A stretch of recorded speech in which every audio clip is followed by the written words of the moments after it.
ನಮಸ್ಕಾರ ವೀಕ್ಷಕರೇ, ನೀವು ಇಷ್ಟಪಟ್ಟಂತಹ ವ್ಯಕ್ತಿಯನ್ನು ಸಂಪೂರ್ಣವಾಗಿ ನಿಮ್ಮಂತೆ ಮಾಡಿಕೊಳ್ಳಲು ಈ ಒಂದು ವಶೀಕರಣ ತಂತ್ರವನ್ನು ಪ್ರಯೋಗ ಮಾಡಿ.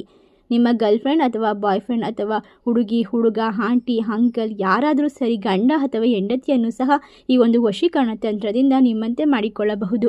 ಕೇವಲ ಒಂದು ಬಿಳಿಯ ಹಾಳೆಯ ಮೇಲೆ ಕಪ್ಪು ಪೆನ್ನಿನಿಂದ ಸರ್ವ ವಶೀಕರಣ ತಂತ್ರ ಎಂದು ಬರೆದುಕೊಂಡು ನಾವು ವಿಡಿಯೋದಲ್ಲಿ ತೋರಿಸುತ್ತಿರುವ ರೀತಿ ರಚಿಸಿಕೊಳ್ಳಬೇಕು. ನಂತರ ಹುಡುಗ ಅಥವಾ ಹುಡುಗಿ ಹೆಸರು, ನಿಮಗೆ ಯಾರು ವಶೀಕರಣವಾಗಬೇಕೋ ಅವರ ಹೆಸರನ್ನು ಬರೆದುಕೊಂಡು ಕೆಳಗಡೆ ಹ್ರೀಂ ಹ್ರೀಂ ಹ್ರೀಂ ಎಂದು ಬರೆದುಕೊಳ್ಳಿ. ನಂತರ ಅದರ ಮೇಲೆ ಕುಂಕುಮವನ್ನು ಹಾಕುತ್ತಾ ನಾವು ಇಷ್ಟಪಟ್ಟಂತಹ ವ್ಯಕ್ತಿ ಸಂಪೂರ್ಣ ನಮ್ಮಂತೆ ಆಗಲಿ ಎಂಬ ಸಂಕಲ್ಪವನ್ನು ಮಾಡಿಕೊಂಡು 108 ಬಾರಿ ಈ ಒಂದು ಮಂತ್ರವನ್ನು ಜಪಿಸಬೇಕಾಗುತ್ತದೆ. ಅವರ ಹೆಸರಿನ ಜೊತೆಗೆ ಈ ಒಂದು ಮಂತ್ರವನ್ನು ಜಪಿಸಬೇಕು. ಹಾಗೂ ನಿಮ್ಮ ಜೀವನದಲ್ಲಿ ಇರುವಂತಹ ಎಲ್ಲ ರೀತಿಯ ಕಠಿಣ ಗುಪ್ತ ಘೋರ ಸಮಸ್ಯೆಗಳಿಗೂ ಕೂಡ ಸ್ಕ್ರೀನ್ ಮೇಲೆ ಕಾಣುವಂತಹ ಗುರೂಜಿ ನಂಬರ್ಗೆ ಕರೆ ಮಾಡಿ. ಈ ನಂತರ ಮಾಡಿಕೊಂಡ ನಂತರ ಇದನ್ನು ಫೋಲ್ಡ್ ಮಾಡಿ ನಿಮ್ಮ ಪಾಕೆಟ್ನಲ್ಲಿ